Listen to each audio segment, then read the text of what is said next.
In the deepest corner of the North Atlantic, sound thickens into something ancient, slow, heavy, almost alive. Every sonar ping sinks through a world of crushing pressure and frozen darkness. Down here, steel bends like wax, and history feels unfinished. This is where the Titanic rests.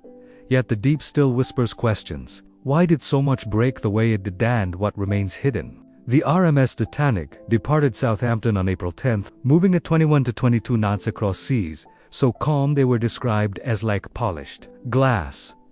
Multiple ships logged this rare dead calm, a condition that hides ice by removing the white surf that normally outlines it. With 2,208 passengers aboard, Titanic carried the newest technology of its era: 1-inch steel hull plates, mixed iron and steel rivets, advanced boiler systems, and Marconi wireless gear. Yet the North Atlantic that night held one of the highest iceberg concentrations on record. 6 warnings arrived within 12 hours before the collision, each documented in inquiry transcripts.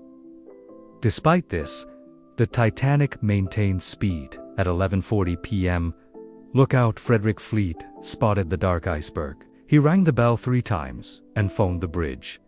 Iceberg, right ahead. The evasive turn and braking maneuver that followed were later reconstructed through survivor accounts and naval simulations. The hull scraped the ice in multiple quick contacts, buckling inward rather than tearing, but survivors reported something strange. 2 distinct jolts. The first matched the ice impact. The second felt deeper, heavier, an internal shock that confused even engineering experts. Early investigations struggled to explain the Titanic's breakup, but modern science provides clearer insight. The iceberg was a dense, ancient mastane, 1,000 to 15,000 years old.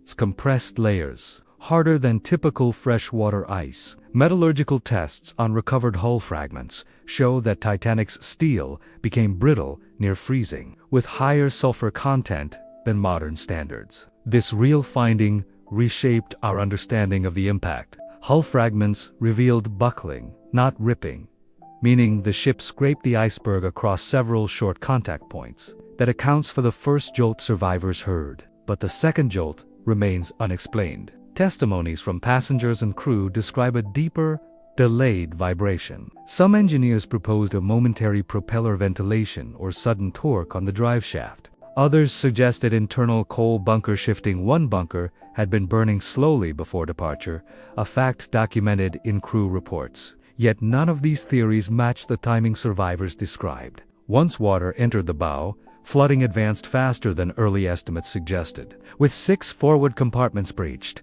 Titanic exceeded the 4-compartment limit it could survive. As the bow sank, water pressure climbed sharply, about 9 psi at 20 feet of depth, doubling by 40 feet.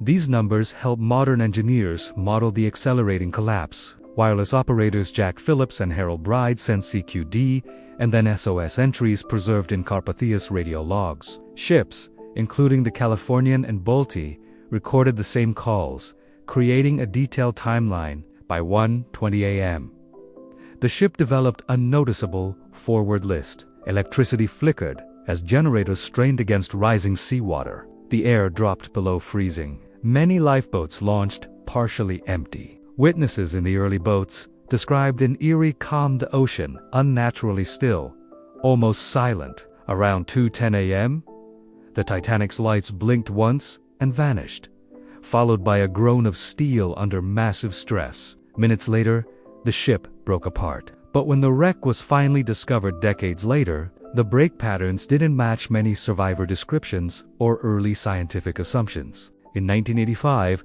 Dr. Robert Ballard's team located the Titanic at roughly 12,500 feet, where pressure reaches 6,000 psi, more than enough to crush a submarine. Cameras revealed 2 main sections lying nearly 2,000 feet apart. The stern shocked steel beams twisted downward and outward, not simply snapped. These spiral distortions indicated violent hydrodynamic forces during descent, far different from theories built solely on surface breakup.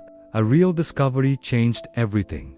Several steel plates displayed clean, circular holes formed by pressure-driven, implosive buckling. These were not caused by the iceberg but by trapped air escaping at crushing depths. Meanwhile, The bow was buried deep in sediment. Scans showed smooth sand in areas where missing structural pieces should have been. Their absence added a new layer of mystery. Rusticles are digesting rusticle-covered, the wreck, forming unique chemical ecosystems only found in specific deep-sea environments. Then another puzzle.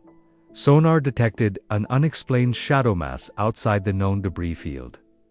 Not metal, not rock, not mapped. At 12,000 plus feet, Deep-ocean physics dominates everything. Steel contracts, rivets loosen sediments, drift like slow clouds. Some artifacts remain perfectly preserved, while others vanish into shifting layers. Researchers found steel beams bent from the inside out, evidence of pressure collapse during descent. Not surface breakup. Thermal sensors picked up persistent temperature anomalies near parts of the debris field. They weren't volcanic or biological.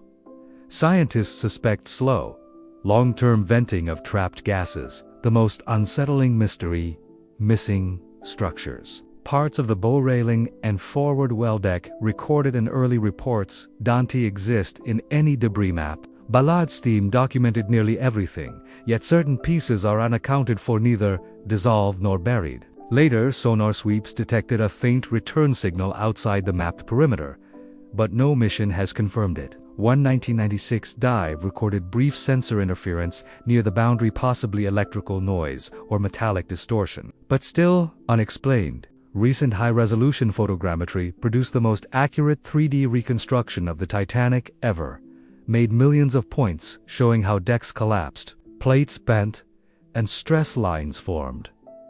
Yet the scans raised new mysteries. Rivet lines display fractures inconsistent with known impact angles. Some bow plates curve in directions unexplained by documented sinking models. Sediment around certain sections has shifted in patterns, suggesting movement in the past decade, possibly from currents, possibly from structural settling. ROVs recorded circular dust formations around the stern. Most match natural microeddies.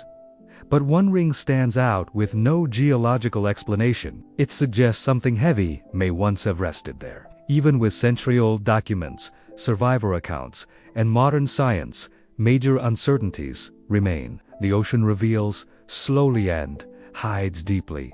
In the deep ocean, truth doesn't rise. Quickly it drifts, shaped by pressure, darkness, and time. Each discovery about the Titanic isn't just a clue about the ship, but about our planet's silent depths. If real history can remain hidden for a century, imagine what else rests beyond human reach. Titanic's story is still unfolding. Every new scan and every deep-sea mission reveals something unexpected, from vanished metal to unexplained anomalies in the dark.